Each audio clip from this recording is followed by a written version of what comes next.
जाता है कि महिलाएं हनुमान जी की पूजा नहीं कर सकती, वे हनुमान जी की पूजा में नहीं बैठ सकती और उनकी मूर्ति को भूलकर भी नहीं छू सकती। यहाँ तक कि मंदिरों में भी महिलाओं को हनुमान जी की मूर्ति के सामने दूर से ही प्रणाम करने को कहा जाता है। महिलाओं को हनुमान जी की पूजा में सिंदूर चढ़ाने से मना किया जाता है और न ही उनके पैर छूने के लिए कहा जाता है।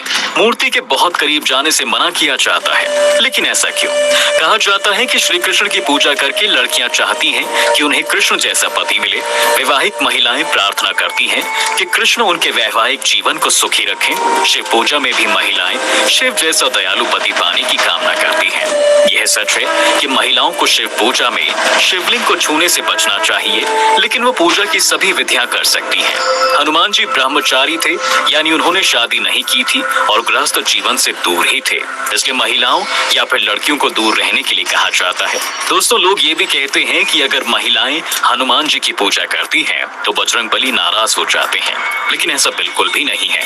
वहीं हिंदू धर्म ग्रंथों में महिलाओं को हनुमान जी की पूजा करने से कहीं भी मनाही नहीं की गई है। महिलाएं हो या फिर लड़कियां, सभी हनुमान जी की पूजा कर सकती हैं। वह स्वयं भी हनुमान जी की पूजा में बैठकर नियमित रूप से हनुमान जी के किसी पाठ या फिर मंत्र का जाप कर सकती हैं। पुरुषों की तरह वे भी हनुमान मंदिर में पूजा करने के बाद बजरंगबली को प्रसाद चढ़ा सकती हैं, लेकिन इनके सामने अपना सिर नहीं झुकाना चाहिए, क्योंकि हनुमान जी माता सीता को अपनी माता मानते थे और इसलिए उनके लिए हर स्त्री माता समान ही है।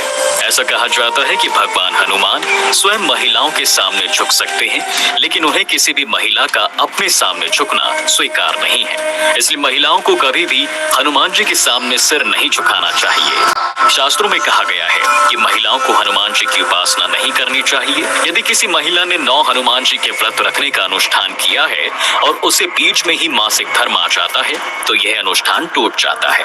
इसलिए महिलाओं को हनुमान जी का व्रत नहीं करना चाहिए। पीरियड्स के दौरान महिलाओं को हनुमान चालीसा का पाठ भी नहीं करना चाहिए। ऐसा कहा जाता है कि महिलाओं को ऐसे समय में भगवान हनुमान जी को याद भी नहीं करना चाहिए, अन्यथा भगवान क्रोधित हो जाते हैं। हिंदू रीति रिवाजों में देवी देवताओं की मूर्तियों पर जल चढ़ाना एक अनुष्ठान माना जाता है। भगवान की पूजा की शुरुआत जल चढ़ाने से ही होती है।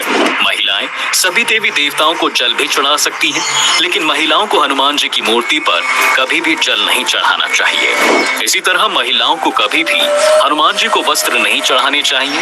ऐसा करना ब्रह्मचारी का अपमान माना जाता है। महिलाओं को हनुमान जी की पूजा में कभी भी सिंदूर नहीं चढ़ाना चाहिए और न ही उनके पैर छूने चाहिए। हनुमान जी को कोई भी चीज अर्पित करते समय उसे उनके सामने रखना चाहिए। धर्म के जानकार बताते हैं दोस्तों कि शास्त्रों में हनुमान जी को भगवान नहीं माना गया है, लेकिन हिंदू धर्म ग्रंथों में हनुमान जी को शिव जी के 11वें रुद्र अवतारों में से एक माना गया है। ये भगवान शिव जी के सभी अवतारों में सबसे बलवान और बुद्धिमान माने जाते हैं। वे राम के सेवक हैं और उनकी सेवा से प्रसन्न होकर माता सीता ने उन्हें चिरंजीवी होने का वरदान भी दिया है। वे हम सभी के उद्धार करता है। वे कलयुग के अंत तक हम सभी की रक्षा करेंगे। यदि स्त्रियां इस जगत पालक को अपना भाई माने, प्रतिदिन उनकी पूजा करें, तो संसार की कोई भी बुरी शक्ति उसे छू भी नहीं सकती। लेकिन हर पूजा के कुछ नियम होते हैं, उनका पालन अवश्य करें। हनुमान जी अखंड ब्रह्मचारी व महायोगी हैं, इसलिए सबसे जरूरी है कि उनकी किसी भी तरह की उपासना में वस्त्र से लेकर विचारों तक पावनता, ब्रह्मचार्य व इंद्रिय संयम को अपनाएं। हनुमान जी ब्रह्मचारी हैं, लेकिन शास्त्रों में हनुमान जी के विवाह का वर्णन भी मिलता है। लेकिन यह विवाह हनुमान जी ने वैवाहिक सुख पाने या गृहस्थ जीवन जीने की इच्छा से नहीं किया था, बल्कि उन 4 प्रमुख विद्याओं की प्राप्ति के लिए किया गया था, जिसका ज्ञान केवल एक विवाहित व्यक्ति को ही हो सकता था। पौराणिक कथा के अनुसार हनुमान जी ने सूर्य देव को अपना गुरु बनाया था। सूर्य ने 9 प्रमुख विद्याओं से 5 विद्याएं अपने शिष्य हनुमान जी को सिखाई थी, लेकिन जैसे ही बचे हुए 4 विद्याओं को सिखाने की बारी आई, तब सूर्य देव ने हनुमान जी से विवाह करने को कहा, क्योंकि इन विद्याओं का ज्ञान केवल विवाहित व्यक्ति को ही दिया जा सकता था।